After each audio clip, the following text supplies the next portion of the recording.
Bom dia, alunos do nono ano. Como estamos aprendendo sobre a ditadura militar, a nossa instituição conseguiu contratar um grande professor daquela época, o Paulo Freire. A ideia é que vocês façam perguntas ao Paulo sobre como era a educação na época da ditadura militar. Mas antes, vamos conhecer um pouco sobre Paulo. Paulo Freire foi um educador brasileiro famoso internacionalmente pelas suas ideias sobre pedagogia. E ele vivenciou a ditadura.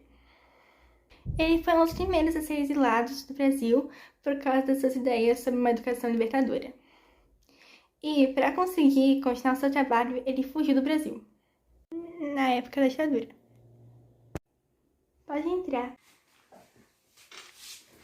Bom dia, classe. Bom, algum de vocês se voluntaria para fazer uma pergunta a Paulo Freire? Eu tenho uma pergunta. Eu gostaria de perguntar se a censura de muitos livros afetava o seu modo de dar aula, e se sim, o quanto e como afetava. Nossa, sim, afetou muito, absolutamente, principalmente nos cursos de filosofia ou de ciência política, onde os livros básicos eles não podiam ter acesso por conta da censura, como por exemplo o Capital de Karl Marx. Muitos alunos tinham que ter aqueles livros, mas não podiam porque era proibido.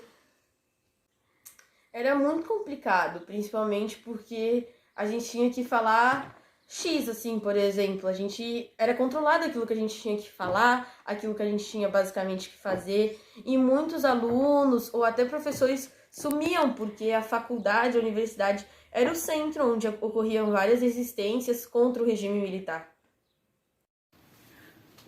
Freire, quais foram as mudanças que aconteceram no período da ditadura para seus projetos de educação? Sim, teve muitos problemas, principalmente porque antes da ditadura militar, eu estava com todo um plano de fazer uma grande alfabetização pelo Brasil, principalmente nas áreas mais pobres, Rio Grande do Norte, Nordeste, por aí, também de alfabetizar professores. E com a ditadura militar, esse processo parou, basicamente. E também, vamos dizer que toda a minha filosofia de pedagogia é contra os sistemas da ditadura militar, porque a minha filosofia é sobre a gente dar conhecimento ao povo, a gente fazer ele conhecer, dar conhecimento ao povo a partir daquilo que ele já vivenciou, a partir daquilo que ele já sabe. E a ditadura era completamente contra, porque eles eram a favor daquele modelo de escolas e de pedagogia conservador. E outra pergunta. Como professores como você, ensinadores, eram tratados nesse período? Foi muito difícil, porque vários educadores eram perseguidos e a ditadura militar queria controlar a universidade, porque lá na universidade é onde os alunos têm liberdade para pensar e para se expressar e automaticamente a se colocar contra o regime.